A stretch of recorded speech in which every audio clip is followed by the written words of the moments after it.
Welcome. Good Oh, morning. are we live already? Oh, Yeah, that oh was my fast. It goodness. never Yeah, happened like no, that. I that was gonna was, bitch for a minute more, but nah, damn, nah. so deprived. Right. Welcome everybody to the show that YouTube wants to monetize, but we don't.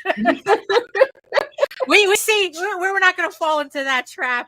I'm not falling for your tricks, YouTube. Yeah, exactly. Good morning, everyone. It is what, May, June Oh, don't, oh, 23rd, no. No, 2023. wasn't it like the official first day of summer the other day Yeah, or it was the something? solstice or The some shit. solstice. Oh, I completely missed that. There The was sun. longest, It was yeah. hot. What is it, like the longest day of the year? Yes. And now it's going to start to shrink again. It's like, oh my god, I can't believe how fast this year is going. Yeah, Jesus, it's been I don't stupid. like it.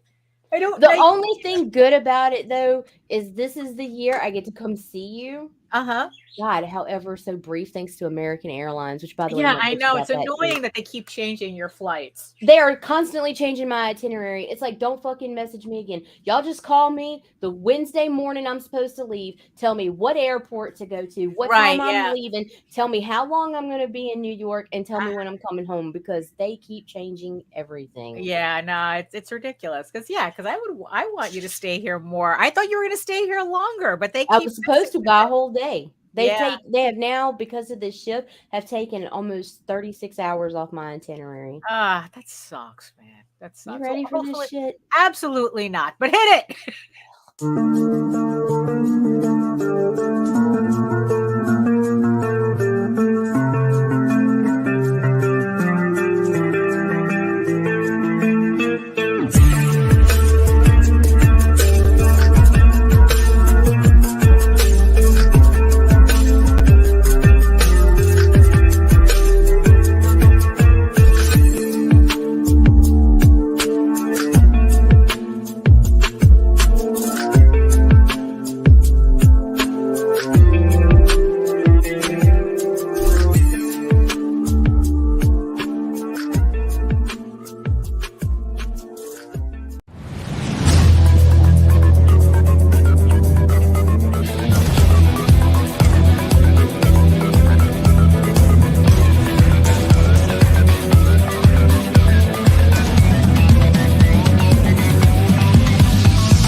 Yay. Oh God, I'm gonna throw What? the What? intro one more time. Oh, God, yeah. Oh, there we go. almost Yeah. did it. Almost I did it. wish that StreamYard would allow us a way to kind of organize stuff Just a better. little different. Yeah, Yeah, just to, yeah. like, kind of, just so it's like, okay, here are the intros, here, the cards, just a little bit more organized than. Although I did, I did. Oh no, that was for formatting. Never mind. that was something else. I sent a survey to Kickstarter. So, but we can talk about that later. So, good morning, everybody. On well, at least on my end, kind of a dreary, overcast. What is it today? Friday? Oh yeah, today's Friday. It is Friday. Today's Friday. Yes, an overcast Friday. It's going to be raining all weekend. So that's just what it is. We're trying to artificially, raise our spirits with artificial lighting. Oh my goodness. So welcome everybody. So who's joining us in the chat today?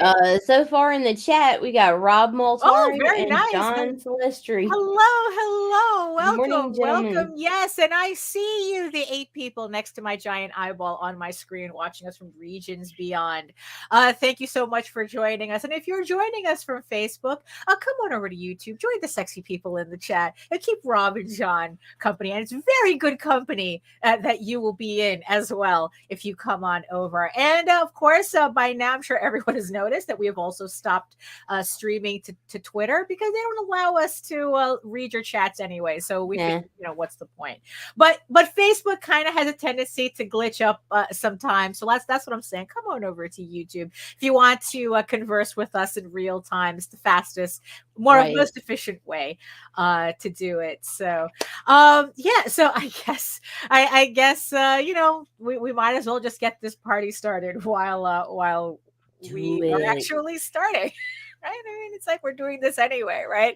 So hello, everyone. My name is Daphne Lage, and I'm a cartoonist, illustrator, and comic book artist from New York.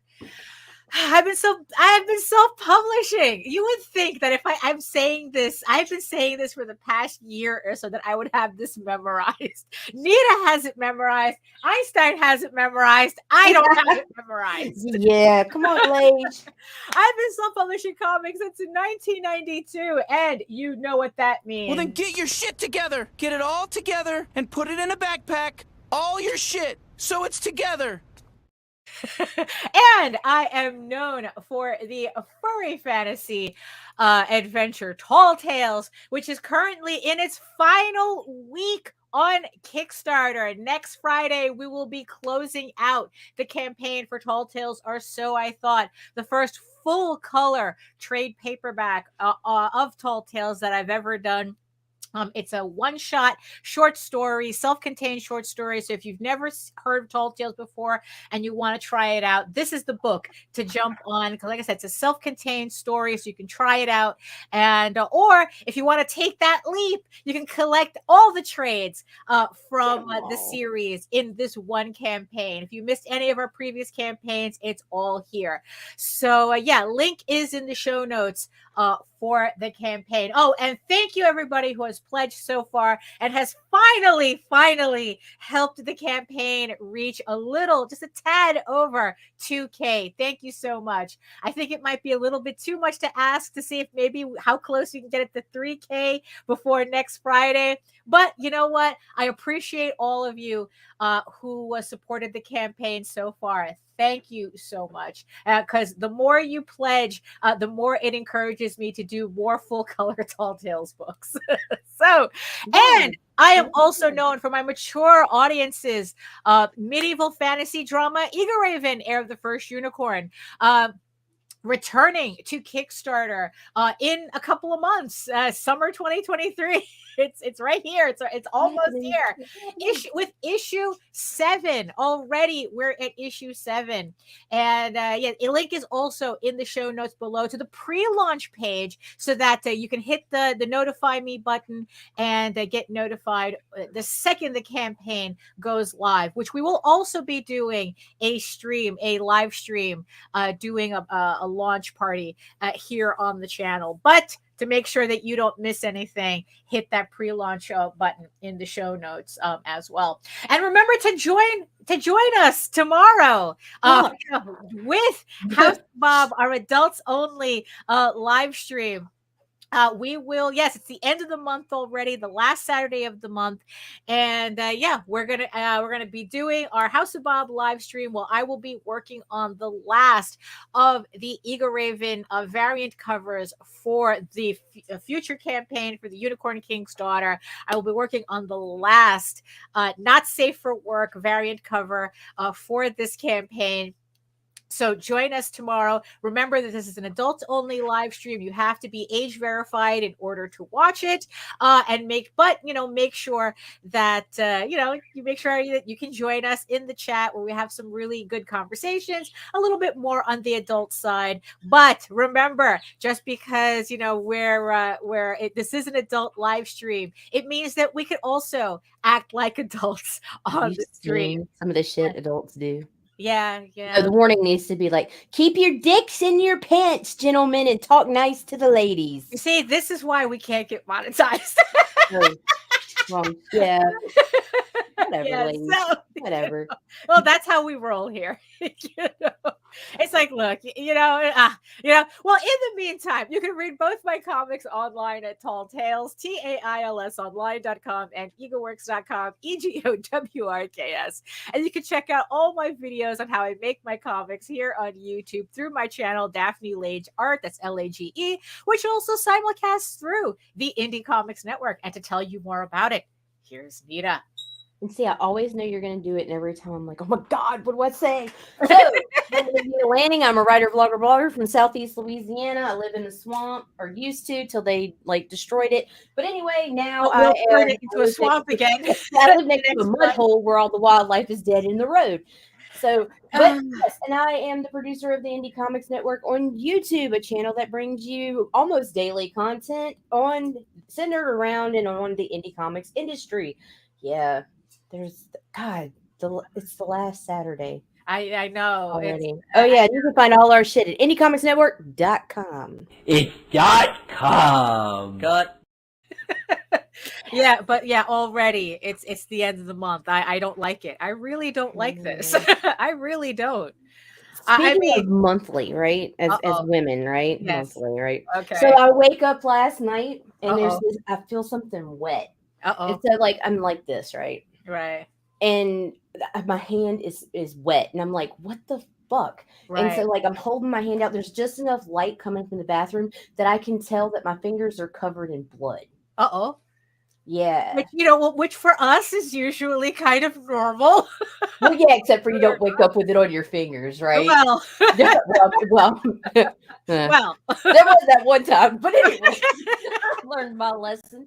See, why we can't get monetized. But anyway, so I'm like, what the hell? Aren't you glad we're not monetized so you can hear conversations like this? Right?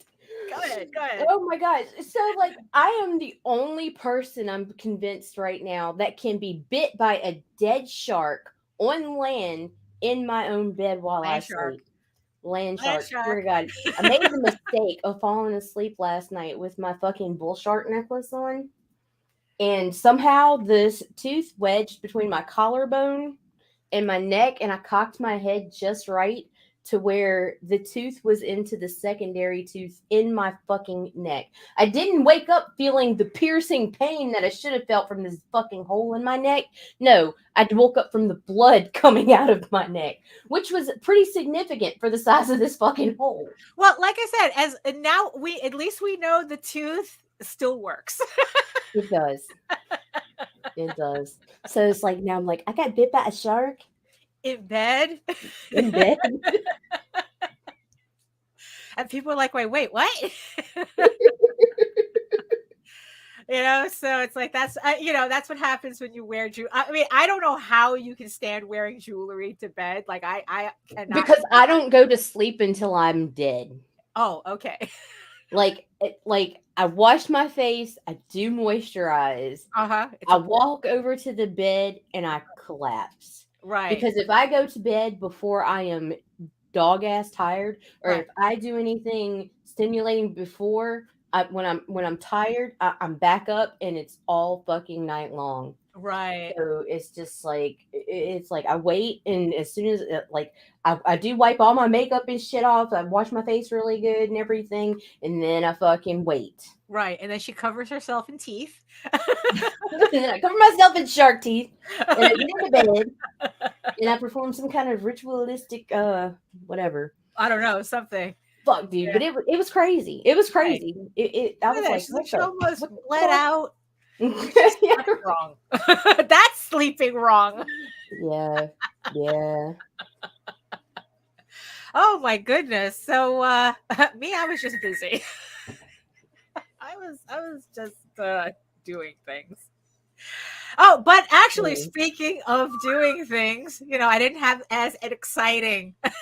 It wasn't exciting. It was freaky, but okay. Right, so well for me, it's like I finally finished my two special good morning. I finally finished the shorts for the Unicorn King's Daughter and medieval unicorn Viking slut. So at least that was my bloodletting. I finally finished those two projects, or at least the inking part. I was able to, so now it's like I'm able to put those two books aside and move on to other things. And, because I have some commissions that I have to finish up.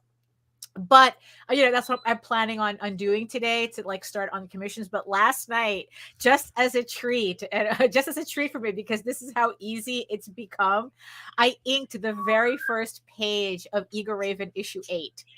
So I'm already on track with the next issue. So I finally got that started. It's officially started. Shit together. Yeah, I know. I mean, it was just like, it was just kind of like I figured out. I was just like, if I had to do it on paper, I wouldn't have jumped into it as quickly. But like I said, because take a shot, Clip Studio Paint makes it so easy for me to actually ink. I was able to just go ahead and start doing it. And I was just really, really surprised that I was able to finish the page last night. So I'm feeling really good. I'm feeling really pumped. I'm feeling like really on schedule. Like, oh my God, I can really actually do this. So I sent Nita PDFs, like the rough PDF, the two finished books. And I'm just like really, really looking forward to this project. Just to see what would happen. Like I said, it's for a campaign that is kind of like my experimental campaign. Pretty much I'm consolidating everything that we learned, talking about it, watching other people talking about it, everything that we've learned, I'm consolidating into one campaign.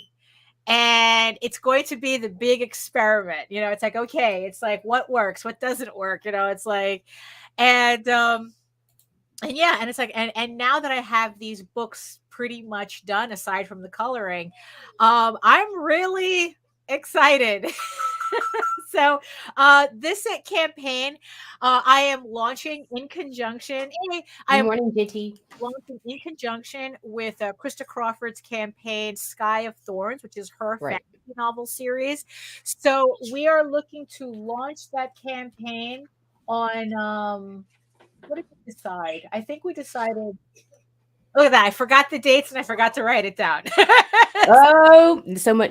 You don't have your shit together. No, I don't. I almost had my shit together. Almost. Yeah, almost. I have it written down somewhere, just not on almost my only counts. Horseshoes, hand grenades, and nuclear warfare, Daphne. So we will. So end of September is when it's going to launch. I guess I'll the next time I'll have my notes. I didn't write my notes out today, so I'm completely ad-libbing it. We're fucked. So end of September to end of October-ish, the campaign is going to be running. So if it's something that you've been following and you're waiting for that campaign to launch, that's around where I have it scheduled. I just don't have my notes to tell you the exact day. But we're in danger. yeah, I know, really. But speaking of crowdfunding, that's the topic of today's show, or more likely, how not to crowdfund comics. So what's going on, Nita? Because like I said, you're the one that said on the last show, you're the one that comes up with these topics, and I kind of, well, for the most part, I just make them up. But right, like I kind of race to work around it. But I don't know. It's like, how are you feeling? How were you feeling that you came up with this topic? How not to crowdfund? We've been telling everybody like what works for us. Remember, everything that we say is completely based on our opinions on how our opinions, our experiences. Take what you need, leave the rest. Don't message me with your bullshit. Well, I did blah blah blah. Well, guess what, dude? Curate your own experience, right? And then learn from our mistakes. Yeah, exactly. I mean, it's like, look, everything here is that we talk about is opinion based on personal experience. We are on no level saying that we're experts at this. What works for us may not work for you, and what works for you may not work for us. So the idea is, just like she said, take the information that works for you and leave the rest. Because just because you're hearing something, it's like, oh, they said do this, they said do that, doesn't mean that every piece of information is equal. So I did have something in mind when I said it. Oh, okay. So what is when I set that title? Right. I have noticed a trend lately of people complaining during their crowdfunds. Like complaining, bitching, moaning, griping about backers, lack of funding, like on live streams and on social media posts. The problem with that is any negativity when you're live is going to directly affect your campaign, and not in a good way. And while, yes, it is fucking annoying, and we see you assholes when you pledge to a fucking campaign and then you back out, right? Yeah, you switch your tier and you go back and forth, or you pledge the top tier and then you drop it and go to a lower one, and then you disappear and come back. We see you, assholes. Yeah, we know who you are. We know see who your you names. are. But we do. But there are people who will get online and they're like bitching and moaning about, we lost last night, and somebody, it's like, stop, shake it off. It's part of the fucking grind. It's gonna happen, right? Until the platforms, until they work out something where you can like restrict these motherfuckers better or whatever. Right? Yeah, it's gonna happen. And guess what? Life happens too. Somebody's kid could have needed emergency orthodontic work or some bullshit. Right. There's always going to be a reason, as long as the funds are not taken out immediately, right? For someone to need to redact it at some point in time or another. Right. It's life. Sometimes it's assholes. Sometimes it's legit. Right. Yeah. I mean, it's like going online and bitching and moaning about it does not turn on new backers. You might get, it's not a good look. No. You might get a pity fuck, but you're gonna lose 3 more potentials. Right. Yeah. It really isn't a good look. To kind of like, be so focused on what's going wrong with your campaign as opposed to with what's going right. Like, it's like, look, because we've been like noticing, in the last couple, instills doubt in everything. Well, that's true. And it's like, look, we've been noticing, like, one of the other trends that we've been noticing is that there's kind of a slowdown depending on who you're asked. There's some people who haven't noticed anything, and good on them, right? That they're able to like not worry about, oh, I don't know what you're talking about. It's like, but a lot of us, have been feeling some kind of pinch. It's like, oh, the campaigns are a little slower than usual, and this, that, and the other thing, right? But mine included. I've talked about it in the past where it's like, oh, it's kind of weird, it's like that I felt like I could have done this, but it didn't, but right. But I mean, that's kind of just par for the course in the end. I mean, it's like to kind of like gnash your teeth, and it's like, oh, we did so well before, what's happening now? And it's one thing to try to figure out issues. It's kind of like, but most of it, it's like, okay, it's like, well, yeah, this campaign's been a little slow. What could have that been? What could we do better on the next campaign? Kind of like, these campaign postmortems. Everybody does it. It's like, what happened? The only focus, only focus on the positive and keep hyping up the project. Most backers don't follow the funding or backer count. Right. Yeah, I think the only time they look at the backer count or the goal is to see how close you are to funding. Like if it looks like, right. Granted, there are moments where if it looks like a campaign has like 10 days to go and they're nowhere near meeting their goal, that might be an issue, because that's going to say, well, why should I pledge if it's not going to fund anyway? Like, But in the end, though, it's like, don't bitch about how dead. If this right here triggered that, okay, John. Right, yeah. John said use the middle phase of the campaign to put out entertaining content related to your campaign. Oh, no, absolutely. Because if you sit there and bitch about how boring this time is, how drug out it is, all the fucking time, people don't want to hear that. Yeah, I mean, there is again, going back to the Stoics. The Stoics have beliefs for everything. Oh, hey, Tyler. Yeah, and it's like, oh, by the way, congratulations to Tyler for his campaign, Super Plumber Sisters, that reached over 10K already, with like 1 billion more days to go.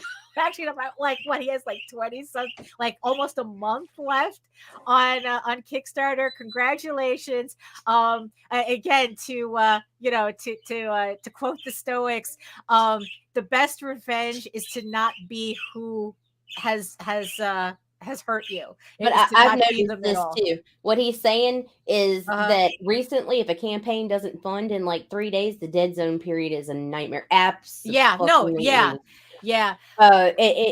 I've also noticed that if you hit more than a third of your fucking goal, you'll get there, but it's a long, drawn out process. Right. But it absolutely will do you no good. Complain about it when you go on your social media accounts, when you're looking for new backers. You're like, man, this sucks. Guess what? All they hear is this sucks, or somebody backed out. Well, why did they back out? Maybe it's shit.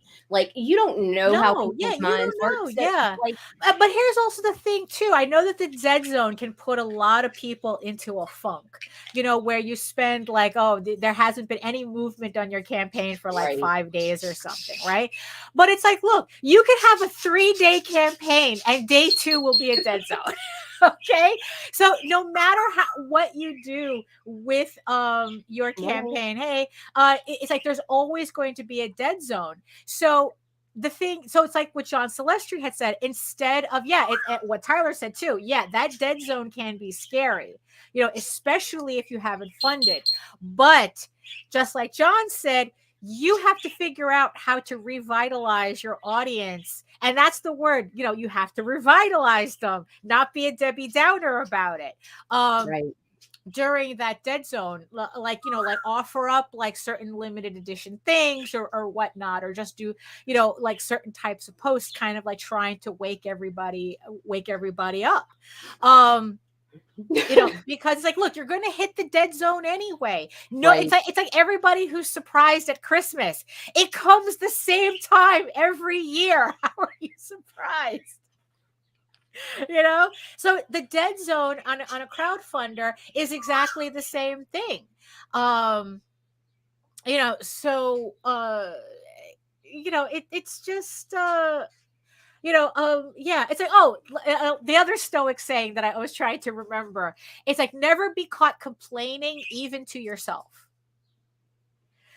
And that's kind of like what we're saying here. Don't be caught look, complain in the back rooms all you want. Right. Bitch to your friends, because God knows it's like, if you're trying to hammer out something, you're trying to figure out what's going on with your campaign, then do that. But do not do that in public, because it's like, you do not want to sow the seeds of doubt in potential audience members. I mean, it's like, look, on Monday we were talking about the chapter from the book that, of course, Tyler had recommended that I read, and I'm making it everybody's problem.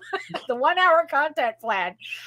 If you missed Monday's show, we went a little bit more into detail on it. Also, I think the link to the book is in the show notes on the Monday show, but I'll make sure to put it in. No.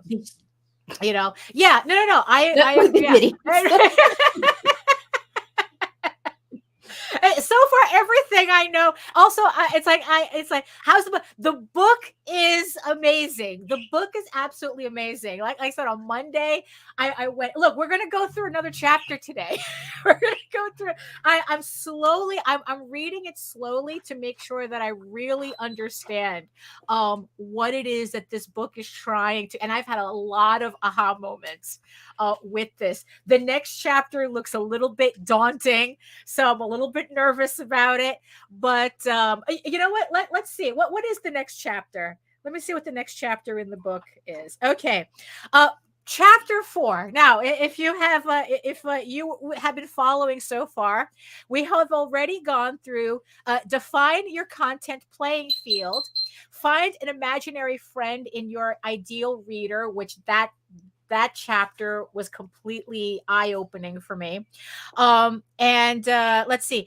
View your content as a linchpin in the reader journey, which again, I had another aha moment with that.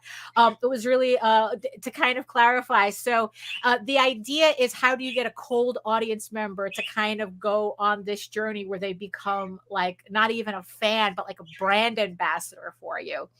And we were talking about fan art, using fan art to kind of bridge the gap between a cold audience member and kind of turning them onto a casual reader.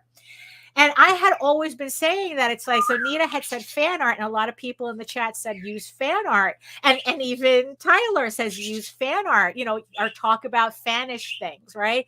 And I go, damn, but it's like fan art never worked for me. It's like I never really I would get people and I could never get them to translate. And then I finally occurred to me, it's like, stupid. It's because you're making fan art that has no connection to the work you're trying to really get people into. It's like I was drawing pictures of Deadpool and Harley Quinn. Neither of them I can segue into furry fantasy comics.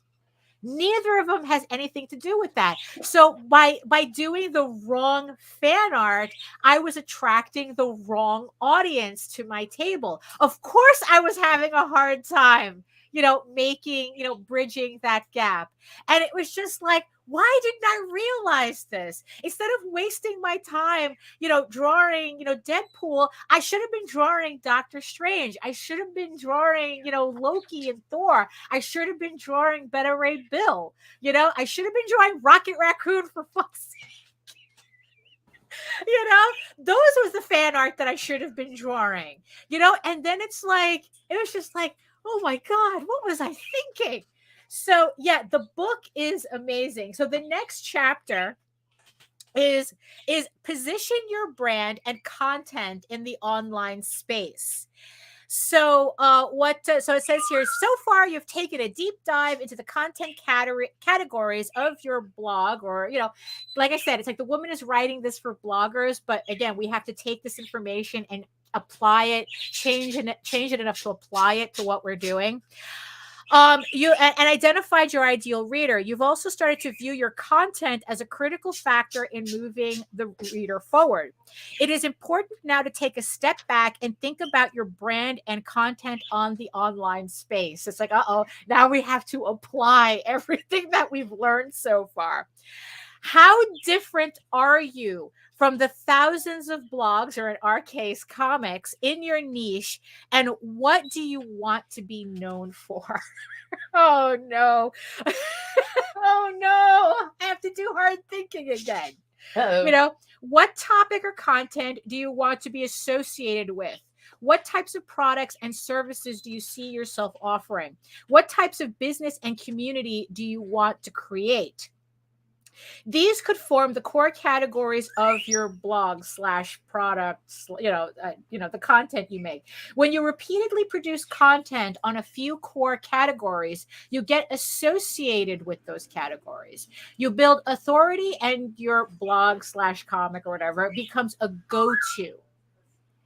So yeah, so now it's like I really have to, like I said, now it's like, oh shit, I gotta think about this. What questions are your audience members asking but aren't addressed in your niche? What perspectives and viewpoints in your niche do you oppose or take an opposite view on? What is everyone saying that isn't necessarily true? Do you disagree with any viewpoint widely held in your niche? Are there any specific methods you use that get your readers, clients results? I guess if you were doing more like self-help stuff and whatnot, what are common misconceptions and mistakes readers have about the content in your niche?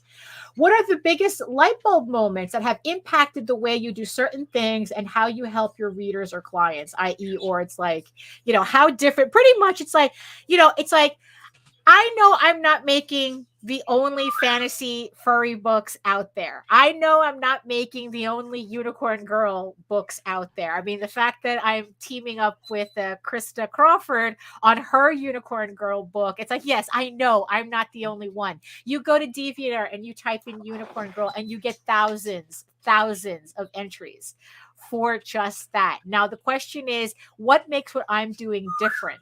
It's like, what makes Tall Tales different, and then trying to figure out how do I position myself so that I'm different enough that people will notice me from everybody else doing furry comics, from everybody else doing fantasy comics. So the action item. Okay, so she brings up a thing about a content tilt. All of these are questions you can ask yourself to help figure out your own content tilt. Once you've figured out what that is, use that as your brand footprint. You want to burn in that point of view into almost every single touch point you have with your audience. This is what's going to help you position your brand in the crowded online space. And then the action item is what's your own content tilt? What makes you different? What do you think you have a unique perspective in? How different is your content? And although in this case, both in terms of how you post social media, and it's like what's your angle? It's like, why should people care? I mean, it's like, I guess in the end, that's how I'm interpreting it really quickly. Like, why should people care about your comic? Why should people care about you as a creator?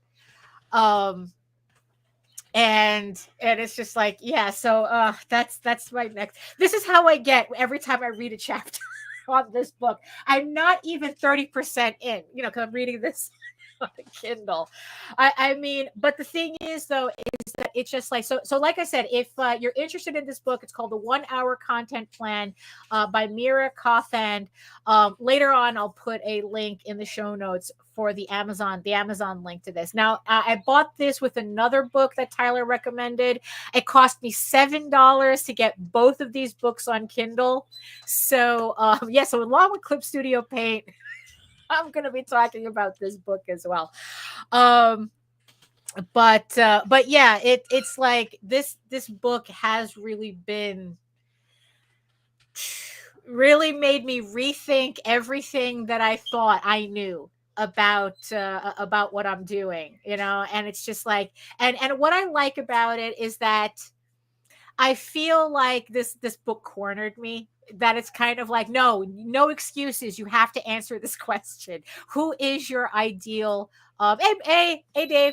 How, what is your ideal audience member, and how do you cater to them? You have to think about this. So bringing it back to crowdfunding and how not to crowdfund, right? So because of everything that I'm learning in this book, right, and I'm putting together the Well, yes, that's true.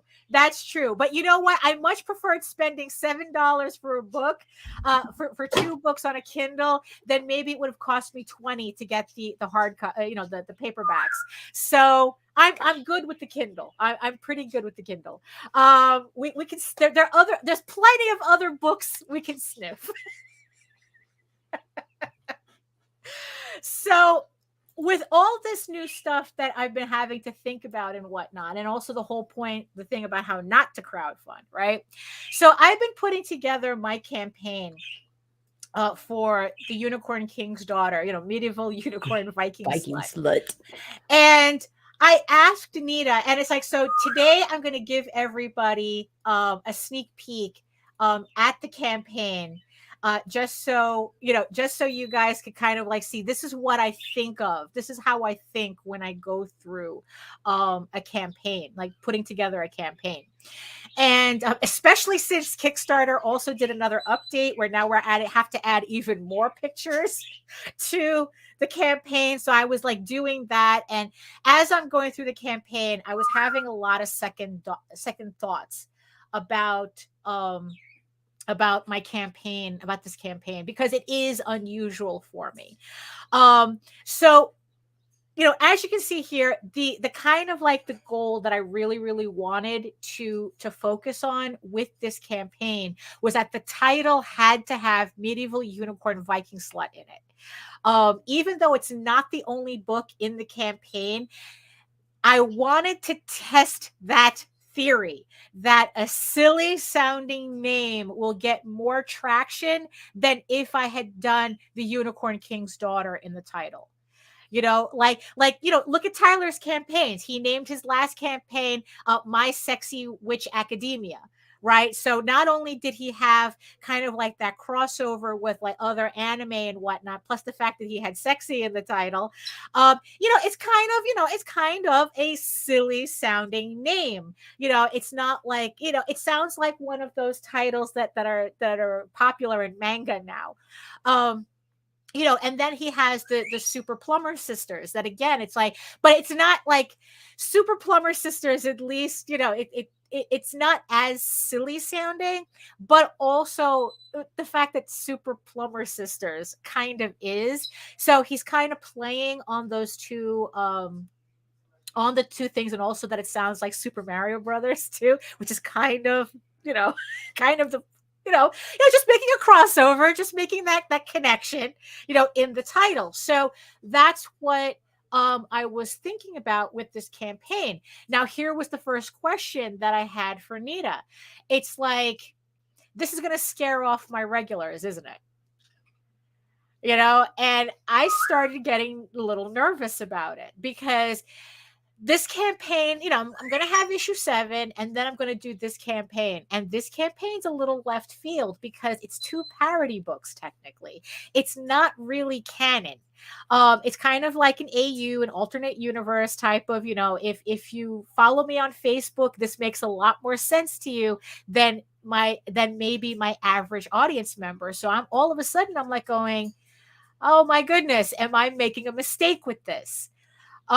I mean, what was your thoughts when I brought that up to you, Nita? No, I was just like, I had the same concerns as you. It was just like, how do we get this to your average audience? How do we get them to accept it if they're not following you on Facebook, if they don't understand where this concept came from? Right. 'Cause you don't want people to feel like they're missing out on something. You don't want them to have FOMO going into a fucking campaign, because if they have that, then they're not going to back you. Right. And so it's like, how do we convey without over explaining what the fuck's going on here? Right. Also, the other thing that it's not reflected here was that I had a lower goal.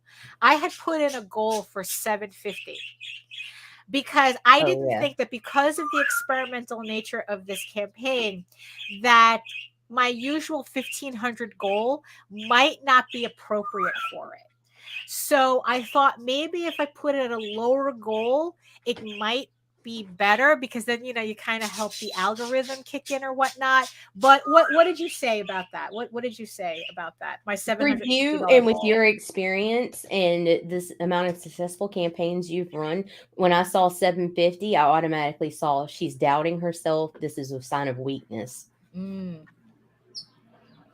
It, you know, it wasn't a right, comfortable number. 3 digits right, for you was like, right. mm, Yeah, and I really wasn't feeling it either. So I ended up splitting the difference and making the goal $1,000. So it's like, okay, it's not my usual $1,500, but at least it's over. It's at 1,000. It's in 4 figures, so that it looks kind of normal. Like, yeah, like 750. Like, Tyler, if you're still in the chat, what made you want to do Plumber Sisters at 500?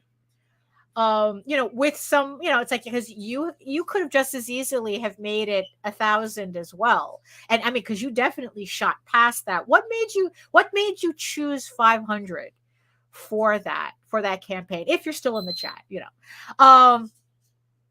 So you know, so yeah, so that was like the other thing I was thinking about. So the thing about how do we explain the story of these parody books without, I don't know, without alienating people, but also not making people who are coming for because of the title feel like I'm over explaining. So what we decided to do was to explain the joke, so that you know, like, the regulars would see, okay, this is where the idea for the campaign for the books came from. So this is the original post that I made October last year, that kind of started the ball rolling on this project. It was just something that, it's like, you know, we were talking about the algorithm and, you know, and silly names and whatnot, and this was the joke that I made. And a lot of people latched onto that title, which of course made me do the doodle of, you know, the idea that Loki came up with the title. And of course, Eager Raven's, you know, irritated at him for coming up with the title. And of course, and I'm irritated at the both of them for bothering me. You know, so kind of like, okay, so here we are, we're explaining the joke of these 2 books. And of course, Nita suggested that I put a link to my Facebook page so that the people who are not on Facebook don't feel like they're being left out.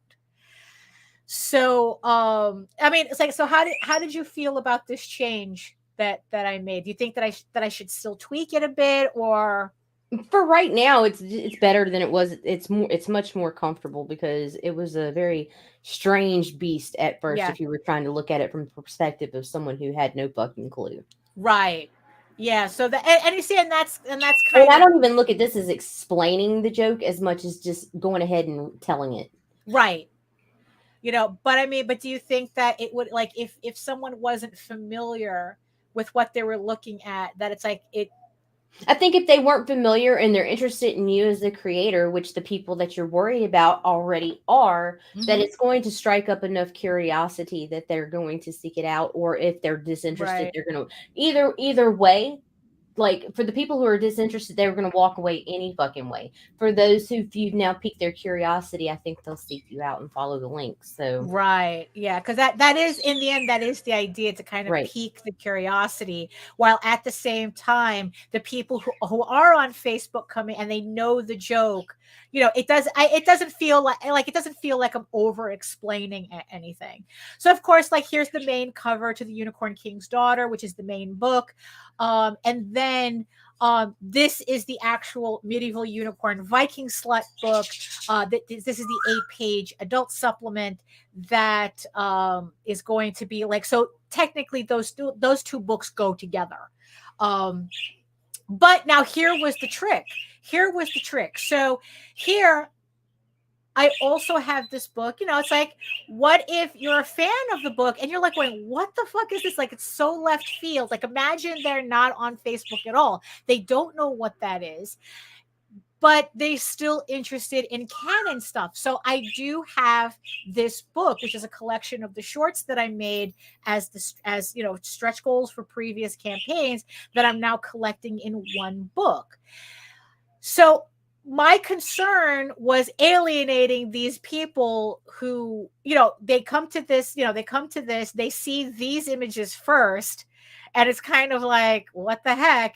And then I'm hoping that they'll come straight to that they'll eventually scroll down enough to see this and go, oh, okay, here's the normal book.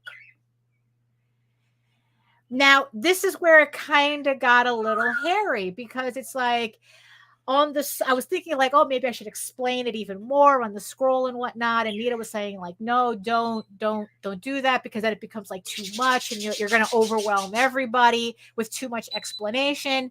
And do you remember what you told me? What we finally decided on with this little dilemma that I had here?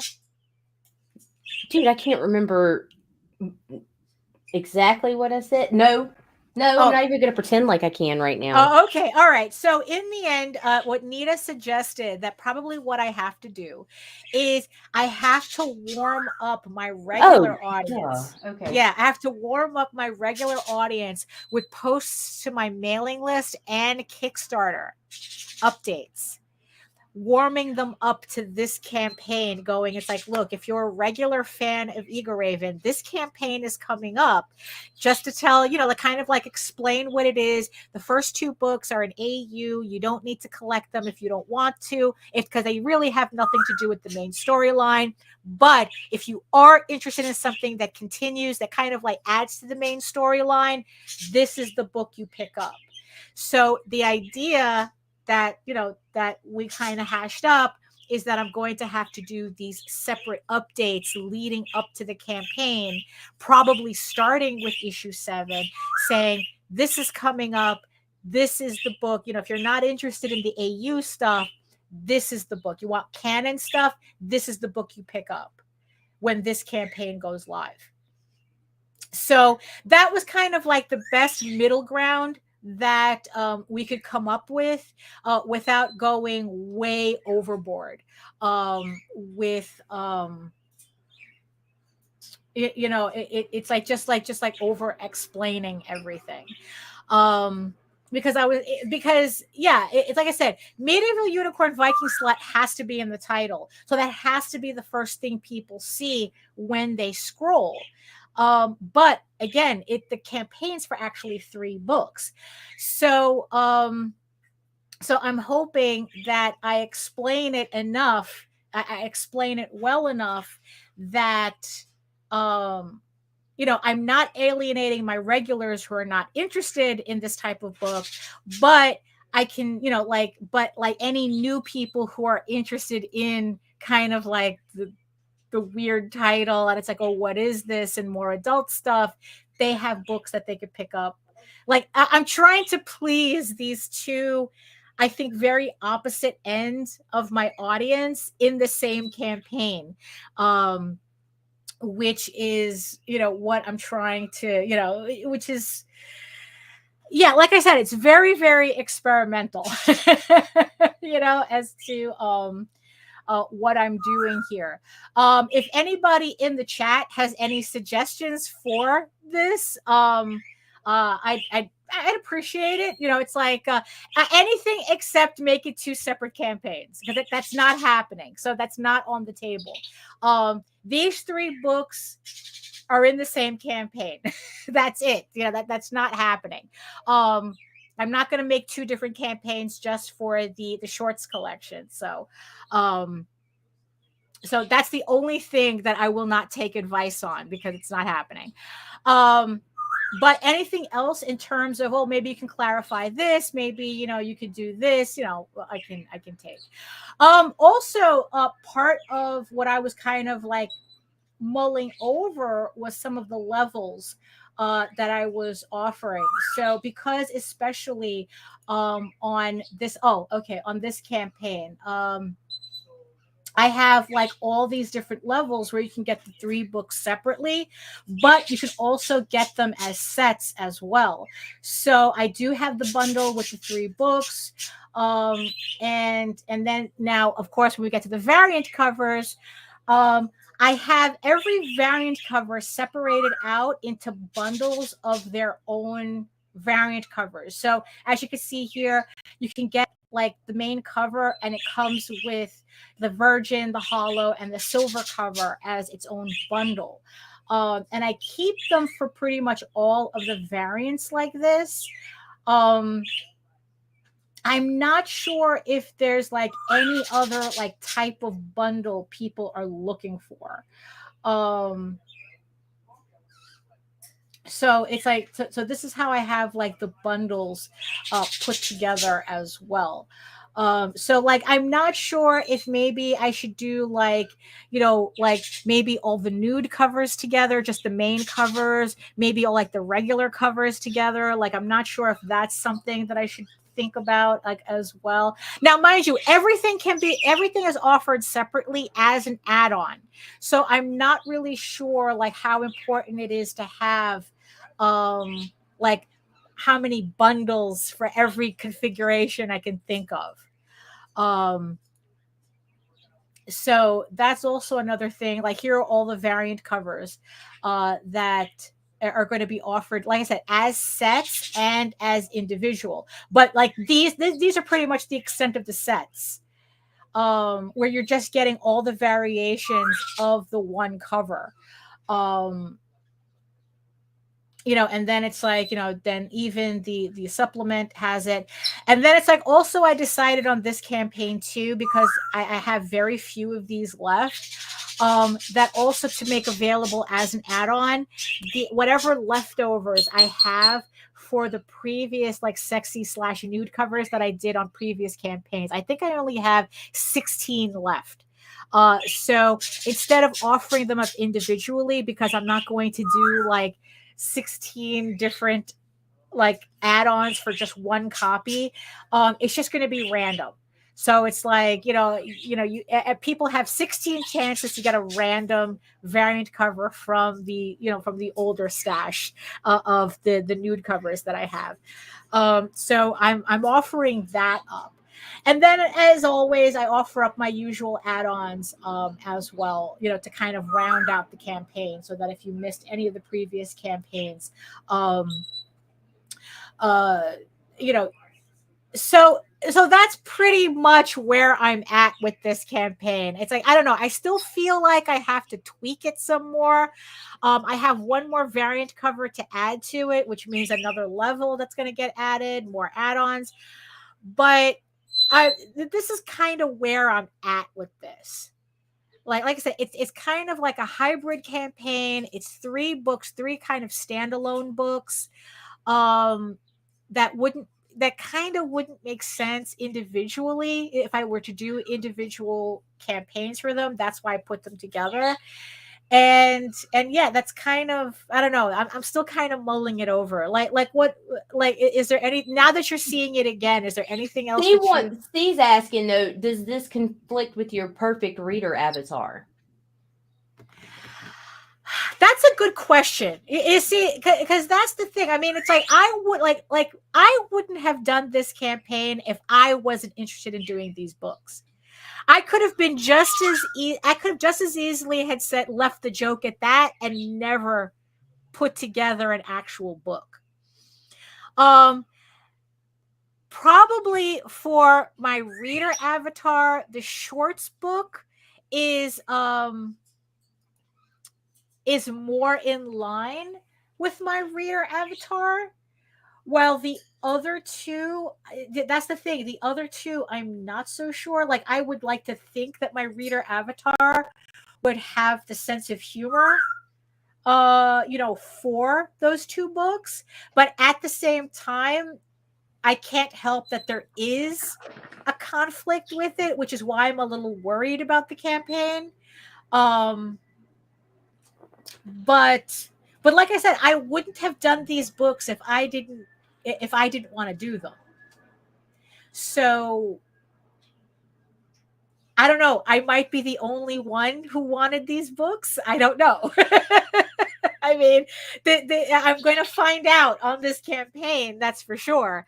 I guess my concern is, am I alienating my reader avatar with this campaign? You know, I mean, which I guess, you know, or it's like, or does it feel like that it's like, oh, I don't know. It's like that's a really good question that I have to kind of think about. But I don't know. On one hand, I feel kind of committed to the campaign the way it is. I mean, like I said, it's like because there was an okay. So see, I know where I don't think that it's even so much as you wanting it to appeal to your reader avatar, other than you're trying to prove a point to yourself with the campaign, because of the whole. Well, how did you make so much money? What does it take to make money on Kickstarter? Oh, a silly title, nudity. Right. You know, like there we went down the list, and it's Right. literally the first time you've done a list, which is the one thing that we usually don't go for, but it's something that you wanted to do for science. Right. Yeah, I mean, yeah, it's kind of a weird, like I said, it's kind of a weird thing that I'm doing. Like, I don't know how, you know, especially like variant covers. That was another thing. Variant covers. Yeah, I mean, it's like if it was, you know, it's funny. I think that if it wasn't for this book, I probably wouldn't be thinking so hard about it. But like now, it's like I'm kind of like, oh, now it's like this is something that I have to keep in mind. And I'm not really, you know, and I think in the end, it's like I probably just have to do the best I can, you know, do the thing where I'm like telling this story to my audience, going, this is what this campaign is. The 2 books are AU. This is the canon book. If you're not interested in those 2 books, you can pick up this one book. You know, but also here's the thing too. After this campaign, these 3 books, the regular editions, not the variant covers, they're going to be available in my future campaigns. You know, so it's not like this is the only chance you have to pick up these books. These 3 books are not campaign exclusives. So, you know, they're not Kickstarter exclusives. So later on, you'll be able to pick them up. You know, so it's like if, you know, so maybe, I don't know. It's like maybe this campaign will garner enough curiosity that when they see it on the next campaigns, maybe they'll try it out then. You know, I don't know. It's like probably it's like, yeah, all I can do is do the best I can to kind of like soften the blow with my regular readers, and then just see what happens when the campaign goes live. You know, and here's the thing too. When I spoke to Krista Crawford about doing this crossover with her novel series and this book, I sent her a copy of this you know, I sent her a link to my preview, and it's like going, look, this is the campaign that I'm doing. It's, you know, it's literally, you know, it's like, look, it's an adults only book or whatnot. One of the books is adults only. It's kind of on the raunchy side. The other one's kind of on the raunchy side. Are you going to have a problem associating your book with this? And I remembered her, she kind of like sent me an LOL and like going, oh, it's like I have porn in my novel too. So it's like, okay, we're good. You know, we're good. So you know, so it's like, you know, I really don't know. I haven't figured that out yet. I haven't figured out, or I just haven't been convinced it's that much of a conflict. But I don't want to alienate my regular readers who, you know, are not, because it's like the main story arc kind of, you know, it's like I said, it's a mature audiences series. Eager Raven Air the First Unicorn is a mature audiences series that eventually is going to lead to a more adult side of that mature audiences label. You know, not full on porn like the way the supplement gets, but more like what you're going to see in the main book, which is kind of like softcore, I guess you could say. So that goes to the, so the main series is building up to that. But that's the thing. It's like there's a build up in the main series. This one is kind of like jumping. This campaign is kind of like jumping into the deep end. And it's just trying to mitigate that with the people who are getting the slow burn and the people who are just like, oh my God, just fucking get to it already. It's like maybe those are the two conflicting audience members that I have in my audience. The ones who like the slow burn and the ones who's like going, just Jesus Christ, just commit. Commit to the porn. So I don't know. I don't know. That's a good question. That's probably going to be bothering me until this campaign launches. But yeah, it's like I'm trying to figure out how not to crowdfund this. Pretty much, it's like, okay, how do I do this test without completely crashing and burning? I mean, I think that's the thing. I don't see this campaign completely flopping. No. But there is a possibility that I might have bit off more than I could chew. But I'm not going to know until I try to swallow. Maybe I should have rephrased that differently. Yeah. I'm not even. You're right. It's like, Okay, let me rephrase that. That it's like I think I might have gotten in over my head.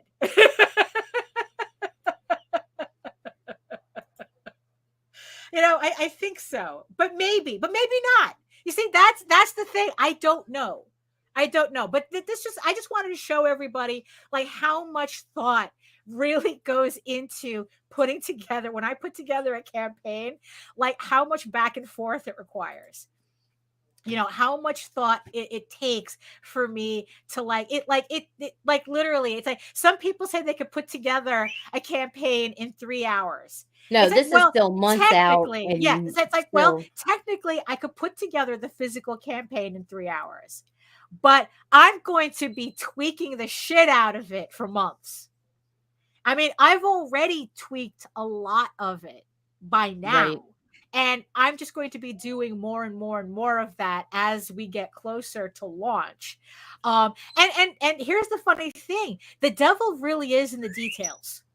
Because the change that I made that went through, oh, I don't know about this, to, okay, you know what? I'm feeling better about it, was just a couple of lines. Was just, it was just a rephrasing of something, and it really like changed the direction on the dial, drastically. So it's like, yeah, it just goes to show you that it's like the devil really is in the details. And no matter what happens, and no matter what happens, we're going to keep positive about it. We're going to keep upbeat about it.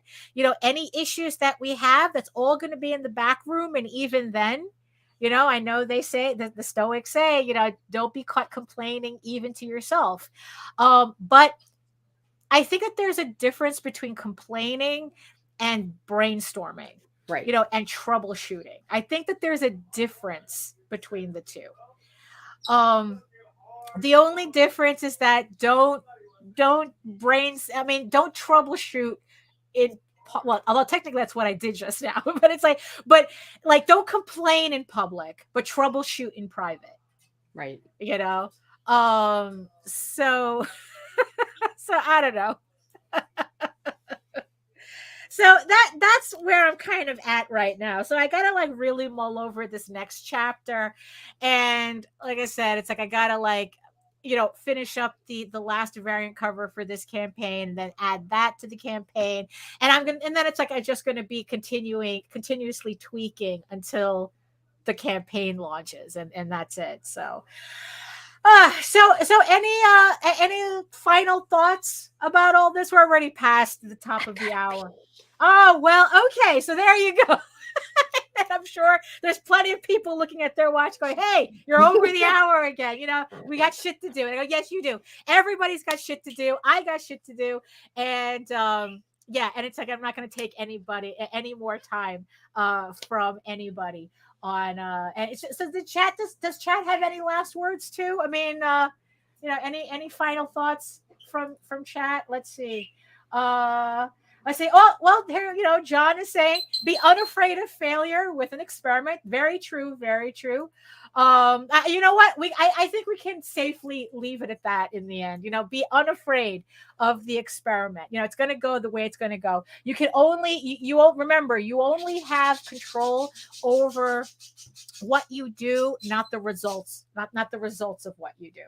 So that's pretty much it. So okay, so Nita's got to go, so I might as well get the end of this show. Thank you so much for everybody in the chat. Thank you so much to my 10 eyeball people still watching, even until now.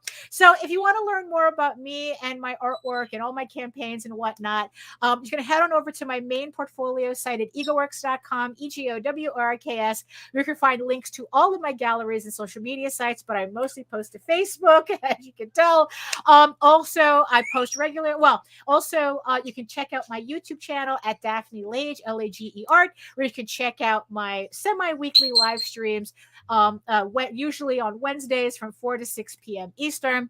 And remember that you can read Eagle Raven, Air the First Unicorn for free, uploading every day, Monday through Friday. But if you prefer your fantasy to be more of a furry Lord of the Rings adventure, you can follow the link over to Tall Tales, TAILSonline.com. And not only can you read the first 20 issues of Tall Tales for free, you can catch up on the latest story arc, Tears of the Mother, which is also currently uploading Monday through Friday. So, because Nita's got to really get out of here, in the words of the ancients, eat your food, moisturize, mind your business, and do the work. Because when you actually do the work, you never have to fake any of your accomplishments. Thank you so much, everybody. We'll see you next time.